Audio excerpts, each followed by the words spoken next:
Hi everybody, welcome to the review. It is 11:02 p.m. Finished watching The Black Phone 2, directed by Scott Derrickson, the sequel to the 2021 horror film, the sleeper hit The Black Phone, and as per usual, be spoiler free. And if you like the content of my channel, please hit the subscribe button below, spread the word to friends and family. And before I get into the details of this review, I apologize ahead of time from the bottom of my heart for not having my reviews uploaded in a consistent manner like I used to. The schedule at Walmart these past few months has exceedingly been brutal and all over the place. So I'm hoping, fingers crossed, prayers are appreciated. If this transfer promotion goes through, it'll allow me more time to watch films on opening night and to have my channel updated on a regular daily basis. So thank you for remaining patient. And without further ado, let's go ahead and talk about The Black Phone 2. It has Ethan Hawke, Mason Thames, Madeline McGraw, and Jeremy Davis reprising their roles from a previous film, and it takes place 4 years after the events of The Black Phone, after Finney has killed the grabber. And unfortunately for them, Gwen begins to experience a similar type of visions that her mother experiences as far as the grabber is concerned, and it allows them, prompting them to visit the Alpine Lake area in terms of uncovering the vision, uncovering the story, more of the story of the grabber.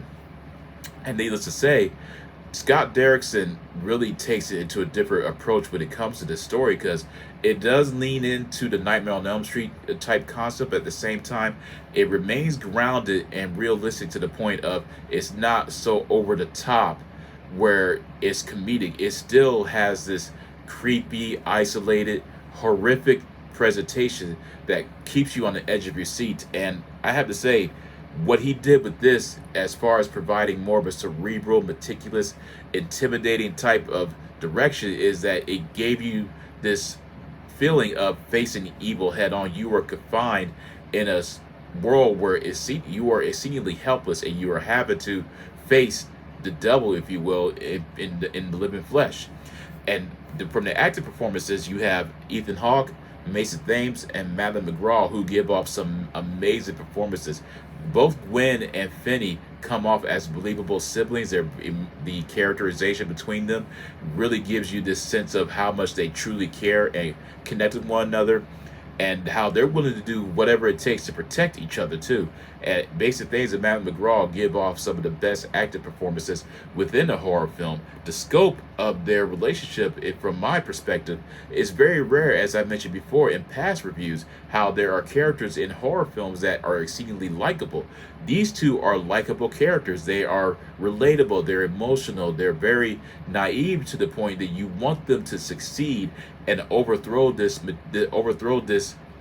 dark, shadowy, evil figure that is haunting them. And they're still simply trying to recover from 4 years.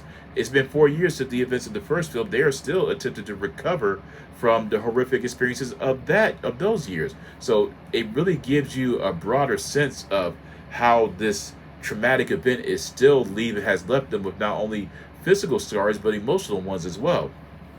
Ethan Hawke is absolutely terrifying in this film. He takes it up a notch with his performance. And one thing I will say that I have noticed from previous reviews of those who have watched this film is there seems to be this level of disappointment of how the story was conveyed, and maybe the fact that there's a simple misunderstanding with them not, at least in my opinion, understanding the concept and the scope of this particular thematic story. It's more of a cerebral type of intense type thriller where it's gradually built up. It takes a bit to get started, and maybe the disappointment is coming from the fact that you don't see a lot of the grabber in this. And whereas in the first film you saw him quite a bit, in this one you don't.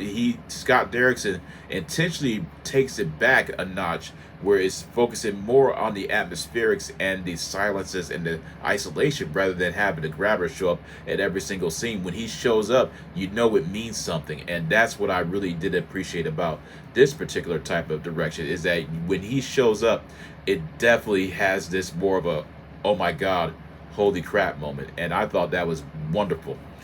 Another approach that he did was how the dream sequences that Gwen is involved in is filmed with 35mm film, and it's very ethereal, haunting, grainy, grounded, and makes you those who have slept and they've experienced dreams, how even in your dreams there's this resonating, ethereal, dreamy, wavy like atmosphere that you know, you're not exactly sure what's going on. Like, you know, you're in a dream.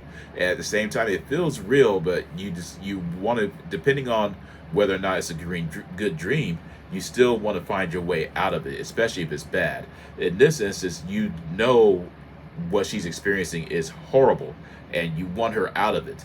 And at the same time, excuse me, it really does give you this understanding of whether or not are they experiencing this or are they going crazy. And I thought that was a wonderful approach too. I really love what Scott Derrickson did with the overall perspective of this film. And it's another reason why I go to the movie theater, because it's able to provide you with a sense of escapism that you've never experienced before. And that's exactly what he did. It's not focusing on the jump scares, it's not focusing on the over the top acting. It's really giving you a true, meticulous, intense, cold type story that has you as a viewer in almost in the same, well, basically experiencing the same type of horrors that Finney and Gwen are experiencing. You are facing evil head on. You are looking into the shadows, and the shadows have decided to blink back at you, because that's exactly what, in my opinion, evil is all about. Evil is not necessarily always seeing the monster. Evil sometimes is just really recognizing the horror that's within our surroundings, and that's what this film really hammers home. And I really enjoyed the Black Phone too. I thought it was probably, I think 2025 is showing a true sense of a resurgence, of a renaissance, if you will, of the horror genre with weapons, and of course you have this. So I found the Black Phone 2 to be even better than the first one, and that's just my opinion. That is my review of the Black Phone 2. I hope you all enjoyed it. Please let me know in the comment section what you thought about it if you have watched it. And be on the lookout for my next review. I don't know when that will be. I'm hoping I can catch Shelby Oaks when that comes out. But other than that, I hope you all enjoyed the review. Leave a comment, provide a like if you want to. And my Discord link, if you are interested in visiting my server and having a discussion and streaming, feel free to join. Hope you all remain safe. Take care and peace out.